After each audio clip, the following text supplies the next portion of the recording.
Hello and welcome to the vodcast about the chemical reactions for Year 9's, the worksheet with the answers. Don't forget to like and subscribe. The first reaction is acid plus metal gives us salt plus hydrogen gas. The problem I've got for you is copper is reacted with sulfuric acid.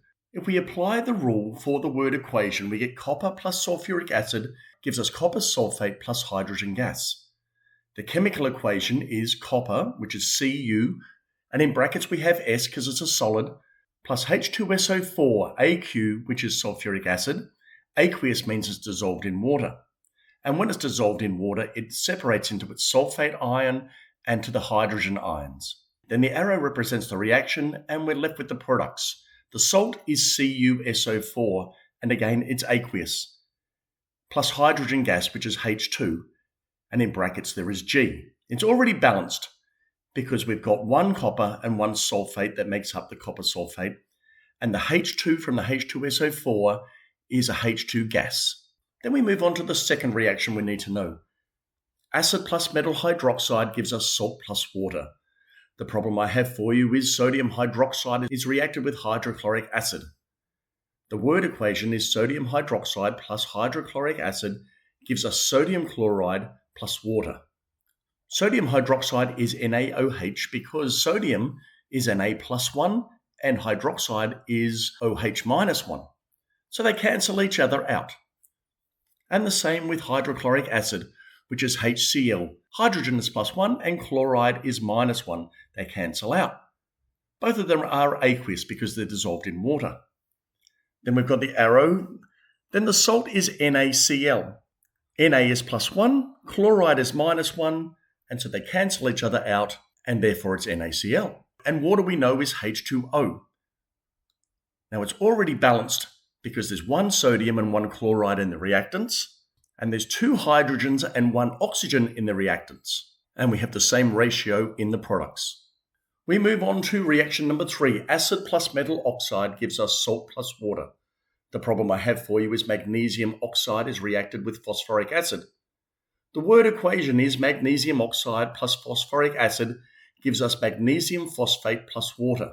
For the chemical equation, magnesium oxide is MgO. That is because magnesium is plus 2 and oxide is minus 2.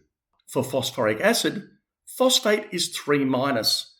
Therefore, it needs to be balanced with 3 hydrogens that are plus 1. And then the products. Magnesium phosphate is Mg3PO4 That is because magnesium is 2 plus and phosphate is 3 minus, and we do the swap and drop. So the 3 comes down from the phosphate and the 2 goes down from the magnesium to give us Mg3PO4 And then we've got water, which we know is H2O. Now to balance it, we can see that we've got 6 hydrogens in the reactants because we've got 2 H3PO4.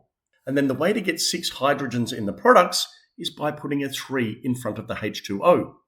Now that means we've got 3 oxygens in the products and we need to get 3 oxygens in the reactants. So we go back over to the reactant side and we put a 3 in front of the MgO. Now that clears things up for us a lot because the salt in the products is Mg3PO4 And with 3 MgO, we've got 3 Mgs. And with 2 H3PO4s, we've got 2 PO4s. So now it's balanced. Okay, the next reaction is acid plus metal carbonate gives us salt plus carbon dioxide plus water. The problem I have for you is lead-4 carbonate is reacted with nitric acid. Lead-4 carbonate plus nitric acid gives us lead-4 nitrate plus carbon dioxide plus water. The chemical equation here is a bit tricky because lead carbonate adheres to the third rule for balancing ionic formula. Lead is 4 plus and carbonate is 2 minus. Therefore, we apply the third rule of balancing, which gives us cation anion 2, not Pb2CO3 4. We just need to balance the charges. So Pb4 plus needs to be balanced with 4 negative charges, and therefore we only need 2 carbonates. So PbCO3 is a solid plus HNO3, which is nitric acid, and that's aqueous, gives us Pb bracket NO3 bracket 4, and that's aqueous, plus CO2 plus H2O. Now to balance it, we can see that in the products we've got 2 water molecules. That means we've got 4 hydrogens. So if we go back to the reactant side, the only way to get 4 hydrogens is to put a 4 in front of the HNO3. And then the 2 carbon dioxides is already accounted for in the 2 CO3s in the lead carbonate. So now it's balanced. The next reaction is the combination reaction, where you join 2 molecules to make 1.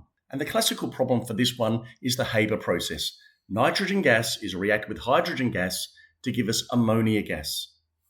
The chemical equation is N2, which is nitrogen gas, plus H2, which is hydrogen gas, gives us NH3, which is ammonia gas. Now to balance it, the problem here is ammonia has hydrogens in groups of 3, and hydrogen gas in the reactants comes in 2s. So if we put a 3 in front of the H2 and a 2 in front of the NH3, it becomes balanced. Then we come to a decomposition reaction. Again, the classical decomposition reaction is hydrogen peroxide decomposing into water and oxygen. The word equation is simply hydrogen peroxide gives us water plus oxygen. The chemical equation, hydrogen peroxide is H2O2. Water is H2O and oxygen is O2 gas. The problem here is, in the reactants, the oxygens come in 2s, and in the products, oxygens come in 3s because there's 1 in the water and 2 in the oxygen gas. So to make the number of oxygens an even number in the products, we put a 2 in front of the H2O. So now we've got 2 times 1 is 2 plus O2, so there's now 4 oxygens. So we go back to the reactants and we put a 2 in front of the H2O2. This means we now have 4 hydrogens and we've got 4 oxygens. And we can see in the products we've got 2 H2Os, so that gives us 2 times 2 hydrogens, which is 4. And we've got 2 times 1 oxygen plus 2 oxygens, and that is 4. So now it's balanced. The last reaction is combustion. And we're going to do the combustion of a hydrocarbon, and then we're going to do the combustion of carbon itself. So the first problem is propane is burned in oxygen. The word equation is propane plus oxygen gives us carbon dioxide plus water. In the chemical equation, propane is C3H8 and it's a gas. Oxygen is O2, and that gives us CO2 for carbon dioxide and H2O for water. Now the way to balance it is that we balance out the carbons and the hydrogens and we do the oxygen last. So we can see in the reactants we've got C3, and so the way to get 3 carbons in the products is to put a 3 in front of the CO2. Also in propane we've got H8, so we've got 8 hydrogens, and the only way to get 8 hydrogens in the water is to put a 4 in front of the H2O. So now the carbon and the hydrogens are balanced, and now we need to balance out the oxygens. So if we're looking at the products, we can see 3 CO2, which is 6 oxygens, plus 4 oxygens in the water. So 6 plus 4 is 10 oxygens in the products. Now we go back to the reactants and we can see that oxygen comes in groups of 2 as O2. And so 5 times 2 is 10, and now this equation is balanced. The last problem we have is carbon is burnt in oxygen to make carbon dioxide.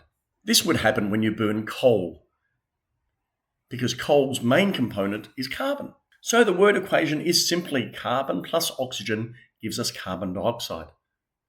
The chemical equation is carbon, which is a solid, plus O2, which is oxygen gas, gives us CO2, which is carbon dioxide gas. And we can see that it's already balanced because we've got 1 carbon and 2 oxygens in the reactants, and we've got 1 carbon and 2 oxygens in the products. Well, I hope this has been useful to you, and I hope you've learned something. Don't forget to like and subscribe, and I'll catch you later. Bye now.